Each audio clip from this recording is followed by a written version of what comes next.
Syro Malabar സഭയിൽ വീണ്ടും കുർബാന തർക്കം. എറണാകുളം അങ്കമാലി അതിരൂപത ബസിലിക്കയിൽ ഇരുവിഭാഗത്തിന്റെയും കുർബാന പോലീസ് തടഞ്ഞു. മേജർ ആർച്ച് ബിഷപ്പ് റാഫേൽ തട്ടിലിനും ആർച്ച് ബിഷപ്പ് ജോസഫ് പാംപ്ലാനിക്കും തിരിച്ചടി.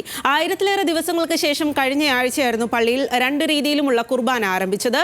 അനിൽ ജോർജാണ് വിവരങ്ങളുമായി ചേരുന്നത്. അനിൽ, വീണ്ടും സംഘർഷം ഉണ്ടാകുന്നു എന്നുള്ളതാണ്. വീണ്ടും കുർബാന തർക്കം എന്താണെന്ന് സംഭവിച്ചിരിക്കുന്നത്?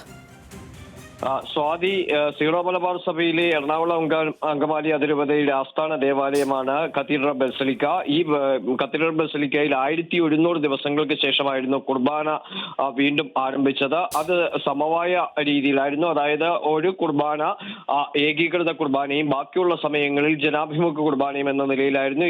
ഇത്തരത്തിൽ ഏകീകൃത കുർബാന അർപ്പണം മേജർ ആർച്ച് ബിഷപ്പിന്റെ വികാരിയായ പാംപ്ലാനി നിർവഹിക്കുകയും ചെയ്തു. എന്നാൽ കത്തീഡ്രൽ ബസിലിക്കയിൽ ബഹുഭൂരിപക്ഷം ഉള്ള ആളുകൾ ഈ ഏകീകൃത കുർബാന മാത്രമാണ് അംഗീകരിക്കുന്നത്. മറ്റ് രീതിയിലുള്ള കുർബാനയെ അനുകൂലിക്കുന്നവർ ഇവിടെ മാത്രം ന്യൂനപക്ഷമാണ്. ഈ സാഹചര്യത്തിൽ ഏകീകൃത കുർബാന മാത്രമാണെങ്കിൽ മുമ്പോട്ട് പോകാമെന്ന നിലപാട് ആളുകൾ സ്വീകരിക്കുകയായിരുന്നു. എന്നാൽ അതിരൂപത നേതൃത്വം ഇതിന് വഴങ്ങുകയും ചെയ്തില്ല. ഇതിനെ തുടർന്നാണ് ഇന്ന് ഏകീകൃത കുർബാന അനുകൂലികളായ ആളുകൾ കൈക്കാരന്റെ നേതൃത്വത്തിൽ പള്ളിക്കകത്ത് കയറുകയും പള്ളി അകത്തു നിന്ന് അടച്ചുപൂട്ടുകയും ചെയ്തു. ഇതിനെ തുടർന്ന് ജനാഭിമുഖ കുർബാനയെ അനുകൂലിക്കുന്ന ആളുകൾ പുറത്ത് സംഘടിക്കുകയും ചെയ്തു. ഇതോടെ പോലീസ് എത്തി. പോലീസ് പറഞ്ഞത് നിലവിലെ കോടതി ഉത്തരവ് പ്രകാരം കുർബാന ചൊല്ലാൻ ഇരുവിഭാഗത്തിനും അനുവാദമില്ല. അതിനാൽ ഇരുവിഭാഗവും കുർബാന അർപ്പിക്കാൻ പാടില്ല എന്ന നിലപാടെടുത്തു. ഇതിനെ എറണാകുളം അങ്കമാലി അതിരൂപതയുടെ പ്രൊക്കുറേറ്റർ ആയിട്ടുള്ള ഫാദർ വൈക്കത്ത് പറമ്പിൽ ചോദ്യം ചെയ്തു.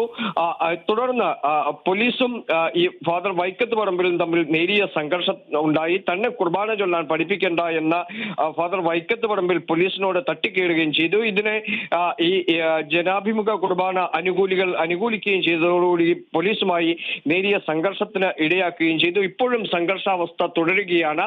പള്ളിക്കകത്ത് ഒരു വിഭാഗം നിലയുറപ്പിച്ചിരിക്കുന്നു, മറുവിഭാഗം പുറത്തും നിലയുറപ്പിച്ചിട്ടുണ്ട്.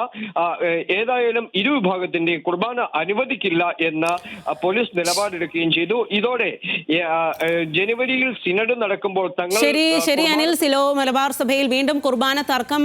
ഇരുവിഭാഗത്തിന്റെയും കുർബാന ഇപ്പോൾ പോലീസ് തടഞ്ഞിരിക്കുകയാണ് എന്നുള്ളതാണ്. ആ വിവരങ്ങളാണ് അനിൽ ജോർജ് നൽകിയത്.